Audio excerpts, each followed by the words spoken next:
అందరికీ నమస్కారం. రాష్ట్ర ప్రజలకి, శ్రేయోభిలాషులు ప్రతి ఒక్కళ్ళకి బొత్స సత్యనారాయణ గారు ఎమ్మెల్సీ విజయనగరం డిస్టిక్. సత్యనారాయణ గారు ప్రెస్ మీట్లు పెడుతూనే ఉన్నాడు, పెడతాడు. ఎందుకంటే ఈ కూటమి ప్రభుత్వాన్ని మీదికి బురద చల్లడానికి మాత్రం పనికొస్తాడు. వాళ్ళు అధికారంలోకి వచ్చిన దగ్గర నుంచి వ్యవస్థలను మేనేజ్ చేసుకొని వాళ్ళ చేతిలో ఉంచుకొని చాలా నాశనం చేశారు ఈ వ్యవస్థల్ని. మరి కూటమి ప్రభుత్వం చక్కదిద్దటానికి చాలా టైం కూడా పడుతుంది. ఏది ఏమైనా కానీ ప్రభుత్వం మీద బురద చల్లడానికి పనికొచ్చే ఈ వైసీపీ పార్టీ వాళ్ళు దేనికి పనికొచ్చే వాళ్ళు మాత్రం కాదు. ప్రభుత్వం మారినా కానీ ఈ దోపిడీ అనేది మారటం లేదు. వాళ్ళ వ్యవహారం అంటూ ఏమీ మారటం లేదు. వాళ్ళు చేసే పనితనం అంటూ మారటం లేదు. ఈరోజు ఒక చోట జరిగితే ఈ రేపు ఇంకొక చోట జరుగుతూనే ఉంటాయి.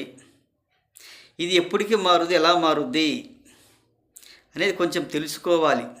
ప్రభుత్వం మారిన మనం మారటం లేదు, మనం కూడా మారాలి కదా. మన ప్రభుత్వం కాదు కదా, మనం చేసే తప్పులు వాళ్ళ మీద వేస్తున్నాము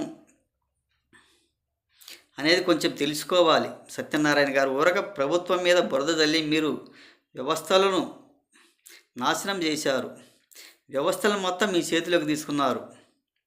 వాళ్ళు దిద్దటానికి చాలా టైం కూడా పడుతుంది ఈ కూటమి ప్రభుత్వానికి. మరి ఎప్పుడు మారుతారో, ఎలా మారుతారో మరి. మీరు చేసే పనితనం మాత్రం ఒక సైకో, ఒక మూర్ఖత్వంగా ఉంటారు. మీరు ఏమిటంటే ఈ వైఎస్ జగన్మోహన్ రెడ్డి గారికి సింపతి పొందుతారేమో కానీ రాష్ట్ర ప్రజలకు మాత్రం సింపతి పొందలేరు, పొందటానికి ఆస్కారం లేదు. వాళ్ళు ప్రతి ఒక్కళ్ళు కూడా నిజం తెలుసుకొని రాష్ట్రానికి మంచి జరగాలని ప్రజలు ప్రతి ఒక్కళ్ళు కూడా ఈ ప్రభుత్వాన్ని ఎన్నుకున్నారు. రాష్ట్ర ముఖ్యమంత్రి పర్యులు నారా చంద్రబాబు నాయుడు గారిని, ఉప ముఖ్యమంత్రి పర్యులు పవన్ కళ్యాణ్ గారిని. మన రాష్ట్రానికి అభివృద్ధి కోసం పాటుపడటం లేదు. ఏంటంటే ప్రెస్ మీట్లు పెట్టి లేచిన దగ్గర నుంచి ఉదయం లేచిన దగ్గర సాయంత్రం పడుకునేంత వరకు కూడా ఈ ప్రభుత్వం మీద బురద చల్లడానికి పనికొచ్చే వాళ్ళే కానీ రాష్ట్ర అభివృద్ధి కోసం మనం ఏం చేశామా, ఎలా చేశామా అనేది ఎవరు తెలుసుకోవటం లేదు. మీరు 5 సంవత్సరాలు చేసిన పరిపాలన గురించి ఏది ఏమైనా మీరు అధికారంలోకి రావాలా, రాష్ట్రం నాశనం చేయాలి, ఏం కాకుండా చేయాలి అని తెలుసుకుంటున్నారు మీరు. అది చాలా మంచిది కూడా కాదు. కొంచెం తెలుసుకోండి.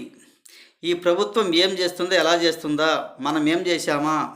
అదే గిన ఈ నారా చంద్రబాబు నాయుడు గారు గిన మీ ప్రభుత్వంలో గిన అధికారం గిన చేపట్టుంటే ఆయన చేసిన పనులన్నీ కూడా ఆగిపోయి ఉంటే మీరు ఏం చేసేవాళ్ళు? మొత్తం సర్వనాశనం చేసి కూల్చేసేవాళ్ళు. మేము ఎందుకు చేయాలి, ఏ రకంగా చేయాలి, మేము చేయటానికి ఆస్కారం లేదు కదా అని. ఆయన మంచి వ్యక్తి కాబట్టి ఇద్దరు, ఒక రాష్ట్ర ముఖ్యమంత్రి పర్యులు, ఉప ముఖ్యమంత్రి పర్యులు మంచివాళ్ళు కాబట్టి మీరు ఆగిపోయిన ప్రతి ఒక్కరు కూడా నిర్మిస్తున్నారు, బాగు చేస్తున్నారు. అదే మీరైతే ఒక సైకో, ఒక మూర్ఖత్వంగా, ఒక దుర్మార్గ పాలన చేసుకుంటూ మొత్తాన్ని కూల్చి పారేసేవాళ్ళు, శూన్యం చేసేవాళ్ళు, భూస్థాపితం చేసేవాళ్ళు. ప్రతి ఒక్కరిని కూడా చట్టాన్ని చేతుల్లోకి తీసుకొని మీ కళ్ళి మాట్లాడించుకుంటూ ఉన్న పరిపాలన మీదంతా. మీరేదో మంచి చేసినట్టుగా ఒక డబ్బా కొట్టుకుంటూ డబ్బా మాటలతో మాట్లాడుతూనే ఉంటారు ఈ వైఎస్ఆర్సీపీ పాలకులు. 5 సంవత్సరాలు కొంచెం మారండి మీ ప్రెస్ మీట్లు. ఈ ప్రభుత్వం మీద బురద చల్లడం మంచిది కాదు. వాళ్ళు మంచి చేస్తున్నారు. నేను మంచి చేశానంటారు. ఎంతవరకు మంచి చేశారు ఒకసారి రాష్ట్ర ప్రజలకు ప్రతి ఒక్కరు కూడా తెలుసు కదా. తెలుసుకొని మీకు 11 సీట్లు ఇచ్చి బయటికి ఎట్టేశారు. మీరేదో మంచి చేసినట్టు, ఇలా మంచి చేయనట్టుగా వస్తారు. ఏం మంచి చేశారు మీరు? రాజధాని కట్టించారా, పూర్తి చేశారా? అది 3 ముక్కలు చేశారు. పోలవరం పూర్తి చేశారా? అది లేదు. సిపిఎస్ రద్దు చేశారు, అది లేదు.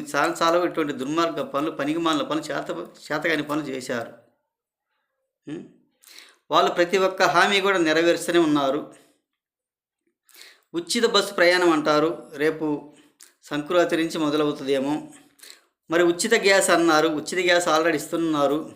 కొన్ని పథకాలు కూడా ఇస్తూనే ఉన్నారు. ఇచ్చినా కానీ మీరు ఇవ్వలేదు అని బురద చల్లటానికి, జనాల్లోకి రావడానికి, సింపతి పొందటానికి ఆస్కారం లేదు. జనాలు నమ్మరు. మీలాంటి నాయకులు ఇతర రాష్ట్రాలు కూడా ఉన్నారు. ఊరికి సింపతి పొందడానికి కానీ రాష్ట్ర పరిస్థితి గురించి ఆలోచించుకోవటం లేదు. అధికారం లేదని ఒక పనికి మాలిన మాటలు మాట్లాడుకుంటూ ఉండటం తప్ప దేనికి పనికొచ్చే వాళ్ళు మాత్రం కాదు.